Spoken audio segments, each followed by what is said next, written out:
하나님의 말씀 봅니다. 하나님의 말씀은 로마서 13장 1절에서 7절 신약성경 257쪽입니다. 각 사람은 위에 있는 권세들에게 복종하라. 권세 있는 하나님으로부터 나지 않음이 없나니 모든 권세는 다 하나님께서 정하신 바라. 그러므로 권세를 거스르는 자는 하나님의 명을 거스름이니 거스르는 자들은 심판을 자취하리라.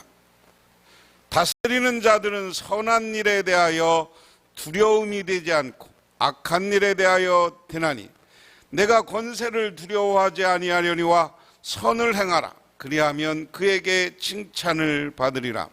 그는 하나님의 사역자가 되어 내게 선을 베푸는 자니라. 그러나 내가 악을 행하거든 두려워하라. 그가 공연히 칼을 가지지 아니하였으니 곧 하나님의 사역자가 되어 악을 행하는 자에게 진노하심을 따라 보응하는 자니라. 그러므로 복종하지 아니할 수 없으니 진노 때문에 할 것이 아니라 양심을 따라 할 것이라. 너희가 조세를 바치는 것도 이로 말미암음이라.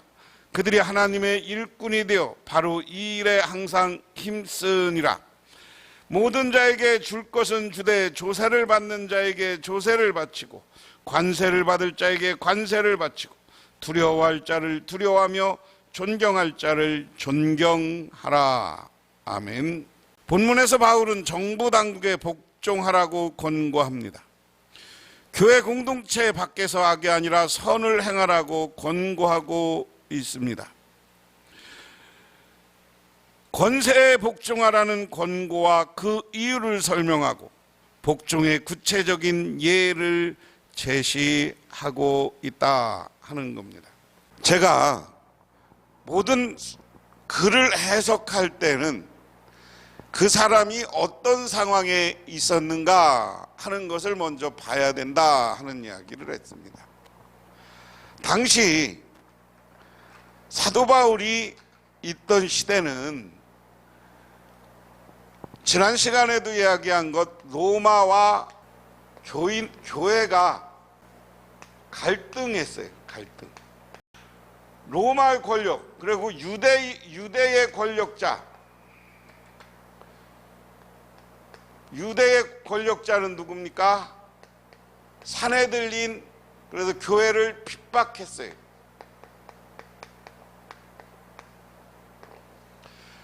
다시 말해서 이 당시에 교회가 있었는데 교회는 누굽니까? 예수 믿는 사람들이에요. 예수가 중심입니다.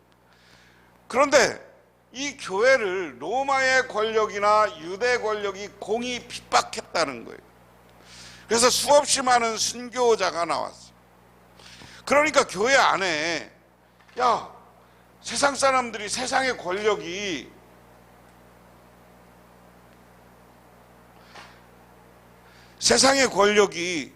우리를 이렇게 핍박하는데 우리가 저항해야 될 것이 아니냐 하는 겁니다. 그리고 많은 학자들이 그런 이야기를 해요.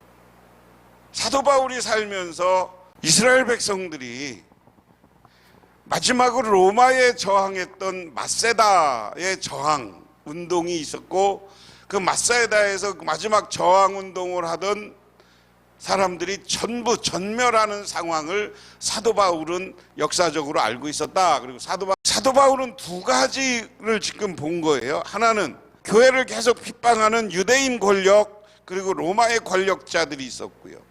또 하나는 이 세상의 권력과 종교적인 이유든 민족적인 이유도 저항하는 사람들이 마세다라는 곳에서 최후의 결전을 벌였지만 그들이 전멸하는 모습을 보았어. 사도 바울은 이런 모습을 보면서 그 당시 우리 교회가 세상 속에서 존재하려면 어떻게 해야 될까라는 고민을 했을 거라는 거예요. 그래서 그 고민 가운데 첫 번째로 우리는 어떻게 해야 되느냐 하는 겁니다. 그러면서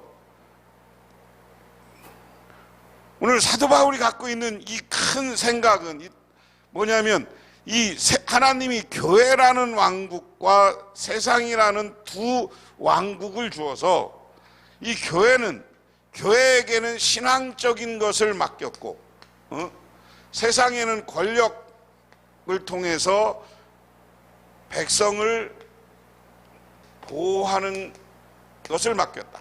그래서 교회는 세상의 신앙을 중심으로 한 단체고 세상의 권력은 백성을 보호하고 사랑하는 권력이 돼야 된다. 이게 사도 바울이 기본적으로 갖고 있었던 게, 이게 나중에 루터에 와서 두 왕국설이라는 신학적 테마로 변하기도 합니다.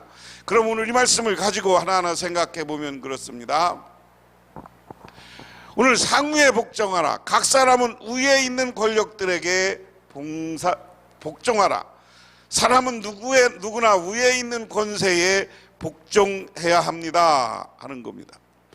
여기에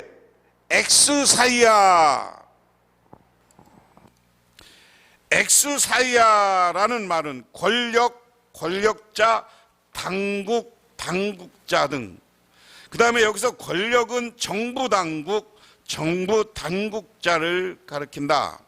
즉 모든 사람은 정부 당국에 복종해야 된다는 말이다.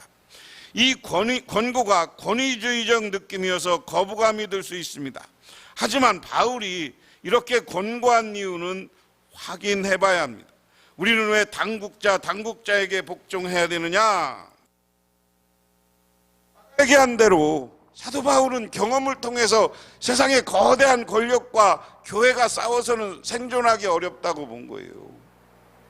그래서 교회는 이 세상 권력, 교회 권력, 예수님도 뭐라고 그랬습니까? 세금 바치는 것을 유대인들이 물어보니까 가이사라는 가이사께, 성전의 것은 성령에게, 가이사라 것은 가에게 바치라는 세상 권력이거든요. 예수님도 세상 권력하고 그렇게 적대시하는 것을 그렇게 좋아하지는 않았어요. 그런데 나중에 세상 권력이 예수님을 무시했을 때는 달라지는 겁니다.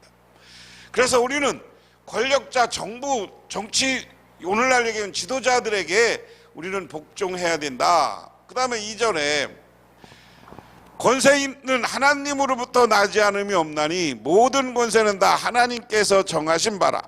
그러므로 권세를 거스르는 자는 하나님의 명령을 거스름이니 거스르는 자는 심판을 자취할 것이라 하는 겁니다.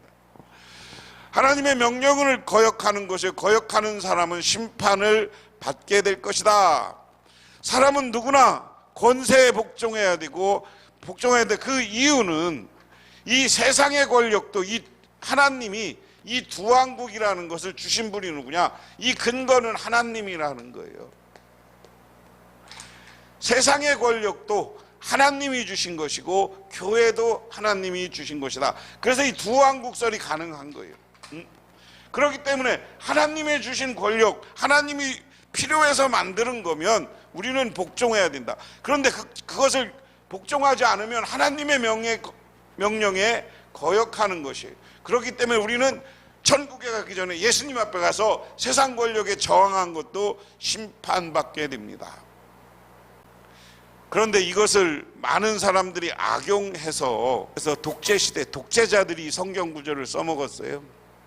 근데 그것은 아니고, 그러면 오늘 세상 권력도 하나님이 세운데 하나님이 세운 세상의 권력은 어때야 되느냐? 권성징악이다. 다스리는 자들은 선한 일에 대하여 두려움이 되지 않고 악한 일에 대하여 되나니 치안관들은 좋은 일을 하는 사람에게는 두려울 것이 없고 나쁜 일을 하는 사람에게만 두려움이 됩니다. 오늘 세번역 성경에는 나쁜 사람들에게만, 그래서 제가 오늘 말씀에 권선징악, 왜냐? 선한 사람들은 세상의 권력에 두려워할 것이 없다는 거예요. 왜? 내가 떳떳한데, 내가 바른데. 그래서 권력은 반드시 선한 사람들은 보호하고 악한 사람들은 그들이 다스리고 그들을 감옥 보내고 그들을 사회와 격리하고 하는 것들을 해야 된다 하는 겁니다. 다스리는 사람은 선한 일이 아니라 악한 일에 대해서 두려워해야 됩니다. 선한 일을 행하는 사람은 전부 당국을 두려워할 필요가 없지만 악한 일을 하는 사람은 두려워한다. 왜냐하면 이 정부 당국은 선을 장려하고 악을 징벌하는 권선징악의 권력이다. 권력이라는 건 선을 장려해야 된다. 내가 권세를 두려워하지 아니하느냐, 선을 행하라. 그리하면 그에게 칭찬을 받으리라. 그는 하나님의 사역자가 되어 내게 선을 베푸느니라. 그러나 내가 악을 행하거든 두려워하라. 그가 공연히 칼을 가지지 아니했으니 곧 하나님의 사역자가 되어 악을 행하는 자에게는 진노하심으로 보응할 것이다. 간단히 이야기하면 그렇습니다. 우리가 선한 일을 하는 사람들은, 우리가 선하게 사는 사람들은 권세자를 두려워하지 말아야 된다. 모든 세상의 권력도 권선징악의 권력이 돼야 된다. 그러므로 선한 사람은 어디서나 두려워할 게 없어요. 그런데 니들이 악한 것을 해놓고서는 벌 받는 게 당연하니까 두려워하라는 거예요. 그러니까 가서 회개하고 악한 사람들은 바르게 살으라는 거예요. 그래서 모든 권력은 선한 행동을 한 사람들은 표창하고 상 줘야 되는 거예요. 그래서 권력은 선을 행해야지 권력이 선을 행하지 않으면 안 되는 겁니다. 그래서 악을 징벌해야 된다. 그럼 왜 악을 징벌해야 되느냐? 진노 때문이고 양심 때문이다. 그러므로 복종하지 아니할 수 없으니 진노 때문에 할 것이 아니라 양심을 따라 할 것이라. 그러므로 진노를 두려워해서만 아니라 양심을 생각해서 복종해야 됩니다. 그렇기 때문에 단지 진노 때문만 아니라 양심 때문에 복종해야 된다. 우리가 복종해야 하는 것은 첫째 이유는 진노 때문입니다. 복종하지 않으면 벌을 받기 때문입니다. 두 번째 이유는 양심 때문입니다. 그리스도인들은 정부 당국으로부터 복종하는 것이 당연합니다. 저항하는 것이 당연합니다. 어느 것이 하나님의 뜻에 부합한 것인가? 권선징악을 추구하는 정부라면 이에 복종하는 것이 권선징악을 추구하는 하나님의 뜻에 부합하는 것이 아닌가? 그렇게 하는 것이 당연하다. 그렇지 않으면 거기에 안 따라도 되는 거예요. 권력자들이 선하고 아름다운 권력이 돼서 존경받을 만 해야 된다 하는 겁니다. 그래서 우리는 여기서 생각해 볼 건, 우리는 양심을 따라 기독교인들은 살아야 돼요. 양심이 없는지, 기독교인들이 세상에 살면서 세상 사람들보다 양심 없는 짓 했다고 욕먹으면 이건 잘못된 거야. 그리고 우리가 범죄할 수 있고 잘못할 수 있어요. 그러면 빨리 회개하고 하나님께 돌아가는 사람이 돼야 될 줄 믿으시기 바랍니다. 자, 그래서 이 세상의 권력이 권선징악의 선의 권력이요. 그런데 이 권선징악을 유지하기 위해서는 세금을 걷어야 돼. 군대가 있어야 되니까. 그런데 이 세금을 그럼 어떻게 해야 될 거냐 하는 겁니다. 이게 예수님의 질문하고도 똑같은 거예요. 6절에 너희가 조세를 바치는 것도 이로 말미암음이라. 그러므로 하나님의 일꾼이 되어 바로 이 일에 항상 힘쓰니라 그랬습니다. 같은 이유로 세상의 권력이 권선징악, 선한 권력이면 그 권력을 따라서 그 권력을 보호하고 그 권력이 선을 장려하고 악한 사람들을 징계하는데 쓰기 위해서 세금을 거둘 때 그 세금을 바쳐라. 왜? 선한 일을 하는 세상의 권력은 하나님의 일꾼이야. 그런데 자기 이익을 위해서 사는 세상의 권력은 아니 악이야, 사탄이야. 그렇기 때문에 사탄과는 싸워야 되지만 선한 권력과는 함께해야 된다. 그러면서 마지막으로 모든 자에게 줄 것은 주되 조세를 받는 자에게 조세를 바치고 관세를 받을 자에게 관세를 바치고 두려워할 자를 두려워하며 존경할 자를 존경하십시오. 우리가 한번 잘 생각해 볼 것은 모든 권력은 선한 권력이어야 되는 거예요. 이 선한 권력은 그 권력을 유지하기 위해서 모든 세금을 바쳐야 돼요. 그런데 세상 권력의 지도자들은 백성들에게 존경받을 만한 사람이 돼야 된다 하는 겁니다. 제가 그런 의미에서 우리 세종대왕 같은 분에게 우리 세금 바치는 것에 대한 표 이런 겁니다. 우리가 지도자들은 너 최고야 이 소리를 들을 줄 알아야 된다는 거예요. 그런 의미예요. 서로 이렇게 존경받는 세상, 그리고 많은 사람들이 지도자들이 이렇게 연설하러 나올 때 박수 치고 환영하는 그런 지도자가 돼야 된다 하는 겁니다. 그래서 우리는 우리 지도자들을 향해서 사랑하고 존경합니다, 이런 이야기를 해야 돼요. 오늘 여기 있는 사진에 있는 분은 우리 한국 기독교 장로의 출발점이 된 장군 김재준 선생님이고요. 권선징악을 유지하고 있는 권력은 우리가 존중하고 그들을 사랑하고 그들 앞에 존경하는 마음. 그래서 오늘 제목을 존경할 자를 존경하라. 우리 지도자 가운데, 대통령 가운데 존경할 수 있으면 존경해야 돼요. 존중해야 돼요. 근데 그 정치 권력이 성공해야 우리나라 백성도 잘 살게 되는 거예요. 그런데 우리나라는 정치 권력과 지도자들이 자기들이 악한 일을 행함으로 백성들을 힘들게 한 시대가 있기 때문에 우리나라는 저항 정신이 강한 거야. 그래서 그런 것을 이해하고 오늘 말씀 전체에서 중요한 겁니다. 우리는 세상 권력에 복종해야 됩니다. 그런데 어떤 세상 권력이냐? 권선징악을 할 줄 아는 선한 권력에 복종할 줄 아는 저와 여러분이 되기를 주님의 이름으로 축원합니다. 하나님 아버지 고맙습니다. 오늘 우리가 교회와 아버지 하나님의 은혜와 은총 가운데 우리가 교회를 세우며 이 땅에는 권력자들과 우리를 이끌어가는 지도자들이 있습니다. 그들이 선한 일을 할 때 그는 하나님의 일꾼이라고 했습니다. 하나님의 일꾼으로 백성의 지도자가 되고 백성을 이끄는 권세자들에게, 행정가들에게 우리가 순종하게 하옵소서. 예수님 이름 받들어 기도드리옵나이다. 아멘.